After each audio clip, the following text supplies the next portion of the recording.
आज की वीडियो में जितने भी प्रश्न आपको मिलेंगे सारे प्रश्न बहुत ही इंपॉर्टेंट हैं और for all the exams like as अगर आप यूपीपीएससी पीसीएस 2020 या फिर आरओ के साथ साथ अन्य कोई भी परीक्षा हो बीपीएससी या फिर यूपी ट्रिपल एससी की परीक्षाएं तो सभी के लिए बहुत ही इंपॉर्टेंट है। ध्यान से देखिएगा पूरे जो है सेट को, और जितने भी प्रश्न यहाँ पर हैं उनके पूछे जाने की संभावना अत्यधिक है, यानी कि ये वो प्रश्न है जो कि यूपीपीएससी और बीपीएससी के बिल्कुल पैटर्न के मुताबिक हैं।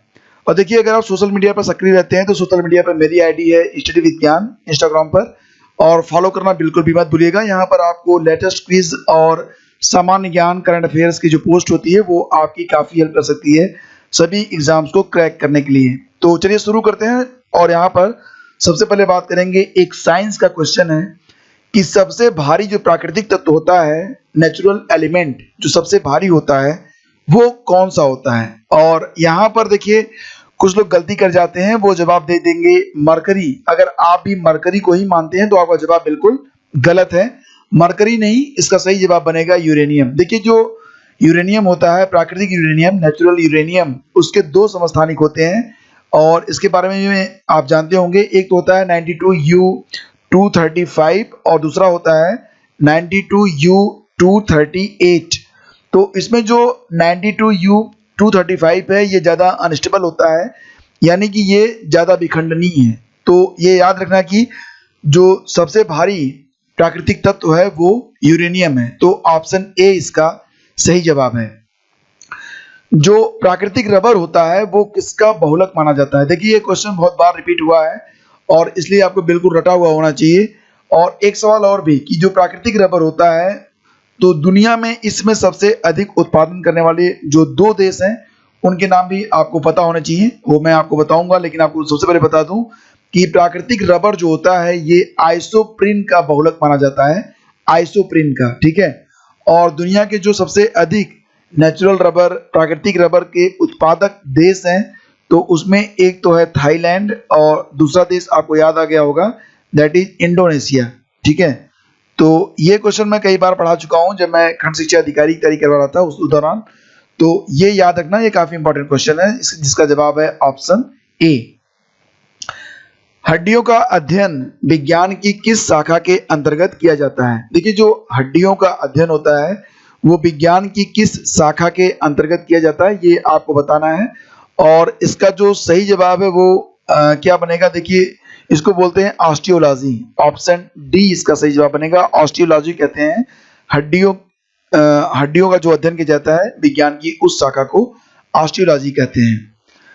और जब एक व्यक्ति जो है वो वृद्ध हो जाता है तो सामान्यतः जो उसका ब्लड प्रेशर होता है, रक्त का दाब होता है, वो क्या होता है, वो घटने लगता है, बढ़ने लगता है, या फिर उतना ही रहता है जितना मतलब जब आप नौजवान रहते हैं उस समय, या फिर बदलता रहता है। एग्जैक्टली इसका सही जवाब बनेगा ऑप्शन बी। जब व्यक्ति वृद्ध हो जाता है तो उसका जो रक्तदाब होता है, ब्लड प्रेशर, वो बढ़ने लगता है। एक स्वस्थ व्यक्ति के बारे में अगर देखा जाए तो यहाँ पर जो प्राकुंचन, देखिए एक शब्द होता है, हिंदी थोड़ी सी डिफिकल्ट होती जा रही है सभी के लिए। प्राकुंचन जिसको कहते हैं आप सिस्टोलिक, ठीक है। तो जो सिस्टोलिक होता है ब्लड प्रेशर वो कितना होता है, वो 115 से लेकर 140 के बीच में हो तो सही माना जाता है। सामान्यतः ये 120 माना जाता है, लेकिन 115 से 140 है तो ये करेक्ट है। और इसके बाद एक होता है अनुशीतलन जिसको कहते हैं डायस्टोलिक, ठीक है। क्या कहते हैं, डायस्टोलिक। तो जो डायस्टोलिक है वो 80 रहता है, यानी कि जो एग्जैक्ट ब्लड प्रेशर माना जाता है वो 81/20 माना जाता है। लेकिन एग्जैक्टली जब उम्र बढ़ जाती है तो ये ऊपर वाला जो होता है वो बढ़ के काफी अधिक हो जाता है, कभी कभी 150 से ऊपर ये चला जाता है। तो इसमें घबराने की कोई बात नहीं होती है, उम्र के साथ जो बीपी होता है वो बढ़ जाता है। स्तनधारियों का उद्भव किस काल में हुआ था। देखिए, यहाँ पर चार जो काल हैं, चार इपिक हैं, उसके बारे में बात की जा रही है। सबसे पहले बात करते हैं यहाँ पर ट्राइएसिक के बारे में। तो ट्राइएसिक जो एज था, ट्राइएसिक जो काल है, उस दौरान क्या हुआ था, जो रेंगने वाले जीव जंतु थे उनका विकास हुआ था। रेंगने वाले जो जीव जंतु थे। जुरासिक के दौरान क्या हुआ था, जो सरीसृप वर्ग था, और इसी दौरान जो डायनासोर वगैरह थे वो भी पनपे थे। और उसके बाद आता है क्रिटेरियस। तो जो क्रिटेरियस काल है इसमें स्तनधारी और कुछ पक्षी और कुछ फूल वाले जो पौधे थे, जो फूल वाले पौधे होते हैं उनका विकास हुआ था क्रिटेरियस काल में। और जो स्तनधारी जीव होते हैं इनका जो विकास हुआ था वो एग्जैक्टली पर्मियन युग में हुआ माना जाता है। तो याद रखना, अगर ये क्वेश्चन आएगा तो जवाब इसका देना आप ऑप्शन डी। कौन सा सही सुमेलित नहीं है? अब यहाँ पर देखो 4 विकल्प दिए गए हैं, आपको बताना है कि कौन सा इसमें सही सुमेलित नहीं है। आंध्र प्रदेश में ब्रह्मोत्सवम मनाया जाता है, एक फेस्टिवल है ब्रह्मोत्सवम, इसका आयोजन आंध्र प्रदेश में होता है, ये बिल्कुल सही है। लोसार जो फेस्टिवल है ये अरुणाचल प्रदेश का एक त्योहार है, ये भी काफी इंपॉर्टेंट है, ये भी कई बार पूछा गया है, सही जवाब है। जो बोहाग बिहू नाम का त्योहार होता है ये असम का त्योहार है, ये भी सही है। और गोची जो फेस्टिवल होता है, याद रखना ये काफी इंपॉर्टेंट है, और गोची जो फेस्टिवल है ये हिमाचल प्रदेश का फेस्टिवल है, यानी कि सभी विकल्प यहाँ पर सही है, that is option E is our right answer. और देखिए इसी से संबंधित एक क्वेश्चन और भी है, कौन सा सही सुमेलित नहीं है? तो जो करम फेस्टिवल होता है ये झारखंड से संबंधित है क्या? हाँ बिल्कुल ये सही है, करम फेस्टिवल जो होता है ये झारखंड से संबंध रखता है। उसके बाद एक फेस्टिवल है उगाड़ी, तो जो ये उगाड़ी फेस्टिवल होता है ये कर्नाटक से सीधा सीधा संबंध रखता है, कर्नाटक से। और फिर आता है ओणम, तो ओणम का संबंध केरला से है, ये तो आप जानते ही हैं। बस्तर दशहरा जो होता है ये छत्तीसगढ़ में मनाया जाता है। अब आता है गुग्गा नवमी, तो आप बताइए कि गुग्गा नवमी क्या उत्तर प्रदेश से संबंधित है? नहीं, ये उत्तर प्रदेश से बिल्कुल भी संबंध नहीं रखता है। एक्चुअली में देखा जाए तो जो गुग्गा नवमी है ये छत्तीसगढ़ से संबंधित है सीधे सीधे, तो छत्तीसगढ़ में सबसे अधिक, उसके बाद कुछ और भी राज्य हैं लाइक राजस्थान में भी ये गुग्गा नवमी जो होती है वो मनाई जाती है, और मध्य प्रदेश में भी ये त्योहार जो होता है वो मनाया जाता है, और ये कृष्ण जन्माष्टमी के आसपास होता है सेलिब्रेट। गुग्गा जो होते हैं ये नागों के देवता माने जाते हैं, यानी कि नाग देवता की पूजा की जाती है इस अवसर पर। तो इसका सही जवाब बनेगा ऑप्शन ई, जो कि सही सुमेलित नहीं है। अगर यहाँ पर छत्तीसगढ़ होता तो ये सही सुमेलित माना जाता। राज्यसभा का सदस्य होने के लिए निम्नतम उम्र सीमा कितनी होनी चाहिए? देखिए अगर आप राज्यसभा के जो निर्वाचित सदस्य हैं बनना चाहते हैं तो आपकी जो मिनिमम एज है वो कम से कम 30 वर्ष की होनी चाहिए, और वहीं पर लोकसभा के लिए ये 25 वर्ष ही रखी गई है, तो ये भी याद रखना। और साथ ही साथ अगर आप राष्ट्रपति बनना चाहते हैं तो आपकी उम्र 35 वर्ष से कम नहीं होनी चाहिए। ओला ने किस डिजिटल पेमेंट सिस्टम से राइडर यानी कि जो सवारी होगी उसकी सुविधा के लिए एक पेमेंट साझेदारी की है? तो ओला जो है ये साझेदारी की है ओला ने फोन पे के साथ, तो दैट इज ऑप्शन डी, यहाँ पर सही जवाब है फोन पे। ठीक है, तो गूगल पे, अमेजन पे, पेटीएम और फोन पे, तो ज्यादातर आप लोग इन वॉलेट्स को यूज करते होंगे। और एक बात और भी होता है कि इसमें वर्तमान में देखा जाए तो पेटीएम जो है कैशबैक अब कम देता है, कुछ पर्सनल बातें शेयर कर लेता हूँ। पेटीएम अब कूपन देने लगा है, और कभी कभी तो कुछ भी नहीं देता, लेकिन फोन पे आप गूगल पे और अमेजन पे अगर यूज करते हैं तो यहाँ पर आपको डायरेक्टली कैशबैक मिलता है, और उससे आप कुछ भी कर सकते हैं, जबकि कूपन लेके आप क्या करेंगे कूपन का। तो ग्लोबल इनोवेशन इंडेक्स 2020 में भारत की रैंक कितनी है? देखिए ये इंडेक्स अभी हाल ही में आजकल में जारी हुआ है, ग्लोबल इनोवेशन इंडेक्स, इसको जो है GII भी कहा जाता है, GI 2020 इंडेक्स अभी जारी हुआ है। तो थोड़ा डिटेल में समझ लेते हैं इसके बारे में। देखिए 2015 से अगर देखा जाए तो भारत लगातार जो है वो GII में अपनी बढ़त बनाए हुए है, और शुरू से मैं आपको बताता हूँ 2015 से। तो 2015 में क्या हुआ था, भारत की जो रैंक थी वो 81 थी, ठीक है, 81वां स्थान था इंडिया का। तो यहाँ पर मैं अभी बेसिकली इंडिया के बारे में बात करूंगा, आप खुद समझिए। तो देखिए 2015 में इंडिया की रैंक थी 81, और उसके बाद जब रैंक 2016 की जारी होती है तो इंडिया जो था वो 15 स्थान वो ऊपर गया, और इंडिया आ गया था 66वें स्थान पर, 66। ठीक है, उसके बाद रैंक आई 2017 की GII इंडेक्स 2017। तो GII इंडेक्स 2017 में भी इंडिया जो था वो 6 स्थान ऊपर गया, और जो इंडिया की रैंक हो गई वो कितनी हो गई, वो 60 हो गई। उसके बाद रैंक जारी हुआ 2018 का, 2018 में भी इंडिया ने 3 स्थान ऊपर की ओर अपना जो छलांग लगाई इंडिया, और पहुंच गया था कितने पर, 57 पर। उसके बाद 2019 का इंडेक्स जारी हुआ, तो 2019 में इंडिया ने 5 स्थान की अपनी मतलब ऊंचाई जो है हासिल की, और अब जो है इंडिया आ गया था 52nd पे। और इस वर्ष यानी कि 2020 वाला याद रखना, बेसिकली आप 2019 2020 दोनों याद रख लेना, ये काफी इंपॉर्टेंट है, कोई पूछा जा सकता है। तो 2020 में भी भारत ने जो है देखा जाए तो काफी अच्छी बढ़त बनाई है, 4 अंक का छलांग लगा के भारत जो है वो 48वें स्थान पर आ गया है। और अब एक बहुत खुशी की बात है कि दुनिया के जो टॉप 50 कंट्रीज हैं उसमें भारत अब शामिल हो गया है। तो ये वाला जो इंडेक्स है 48, ये इसका सही जवाब है। और यहाँ पर मैं आपको बता दूं तो टॉप पर है इस बार स्विट्जरलैंड, ये भी आप याद रखना, स्विट्जरलैंड इस बार टॉप पर है इस इंडेक्स में। दूसरे स्थान पर आता है स्वीडन जहाँ की है ग्रेटा थुनबर्ग। और तीसरा स्थान आता है यूएस का यानी कि अमेरिका का। चौथे स्थान पर आ रहा है यूके यूनाइटेड किंगडम। और पांचवा स्थान मिला है नीदरलैंड को। तो ये हो गया इस बार का पूरा इंडेक्स। और आपको ये भी बता दें कि ये जो इंडेक्स है GII का जो इंडेक्स होता है, इसे जारी कौन करता है? तो इसे जो है वाइपो के द्वारा जारी किया जाता है। वाइपो मतलब विश्व बौद्धिक संपदा संगठन के द्वारा इसे जारी किया जाता है। तो ये कुछ बहुत इंपॉर्टेंट फैक्ट्स हैं और अच्छी बात है कि भारत लगातार जो है वो अपनी ऊंचाई को बनाए हुए है। और इस बार भी भारत ने पिछले वर्ष की अपेक्षा 4 अंक बढ़त जो है वो हासिल की है। भारत 2020 में 48वें स्थान पर पहुंच गया है। तो दैट्स ग्रेट। तो ऑप्शन सी हमारा सही जवाब है। और दोस्तों ये जो लेक्चर आप सुन रहे हैं इसकी PDF अगर आप डाउनलोड करना चाहते हैं तो इस वीडियो का डिस्क्रिप्शन आप चेक कीजिएगा, या सीधे सीधे आप हमारे टेलीग्राम चैनल पर भी जा सकते हैं जहां पर आपको पूरी की पूरी PDF आपको मिल जाएगी। ठीक है, चलिए आगे बढ़ते हैं। स्टॉक फार्मिंग क्या होता है ये बताना है आपको कि स्टॉक फार्मिंग से आप क्या समझते हैं। तो क्या 2-3 फसलों को एक साथ उगाना ये स्टॉक फार्मिंग है? नहीं, ये नहीं होता है। एक्चुअली में याद रख लो इसको कि जो स्टॉक फार्मिंग है वो पशुओं के प्रजनन से संबंधित है। तो option B is our correct option. ठीक है, राज 3077, राज 3077 इसको ऐसे याद रखना। तो ये एक प्रजाति है किस चीज की? मक्के की, ज्वार की, धान की या फिर गेहूं की? सही जवाब है गेहूं की प्रजाति है राज 3077। और जैसा कि आप जानते हैं कि जो गेहूं होता है ये रबी की फसल होती है गेहूं। तो ऑप्शन डी हमारा सही जवाब है। निम्नलिखित जनजातियों में से कौन सी जनजाति पितृवंशी है? देखो यहाँ पर बहुत सारी जनजातियां हैं जहां पर बहुत अच्छी बात है कि उनकी जो जनजातियां होती हैं वो माता के नाम से यानी कि मातृवंशी मानी जाती हैं, एक्सेप्ट ओनली छोड़कर टोडा को। ठीक है, तो जो टोडा जनजाति है ये पितृवंशी है। बाकी गारो, मलिक्यू और खासी ये तीनों जनजातियां जो होती हैं मातृवंशी होती हैं।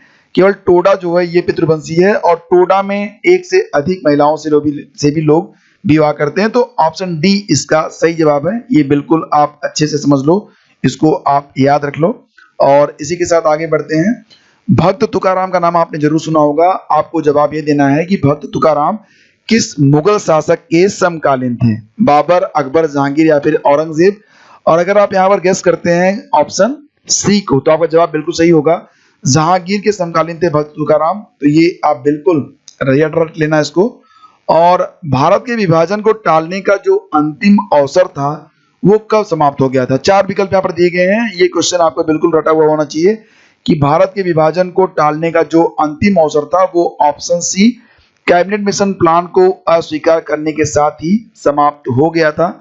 आपको बताना चाहूंगा कि 16 मई 1946, ये तारीख याद रखना आप, 16 मई 1946 कैबिनेट मिशन ने अपने प्रस्तावों की घोषणा की थी। कब? 16 मई 1946 को।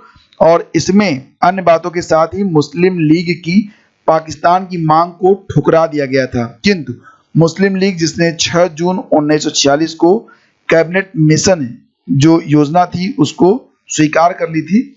और उसके बाद क्या हुआ था कि 29 जुलाई 1946 को उसने अपनी स्वीकृति को वापस ले लिया था। पहले स्वीकार किया फिर अपनी स्वीकृति को वापस ले लिया। और इसी के साथ विभाजन टालने का जो अंतिम अवसर था वो भी समाप्त हो गया। तो that is option C is our correct answer. And next question is निम्नलिखित में से किस समाज सुधारक ने 1826 के जूरी अधिनियम का घोर विरोध किया था? तो देखो 1826 की बात हो रही है तो आपको बिल्कुल याद होना चाहिए कि ये वो समय था जब महात्मा गांधी वगैरह नहीं थे। और यहाँ पर सही जवाब क्या बनेगा? ऑप्शन बी बनेगा, राजा राम मोहन राय। ठीक है, तो जैसे देखो जो कुछ लोग कहते हैं कि उन्हें जो सन होता है वो याद नहीं होता, समय याद नहीं होता है।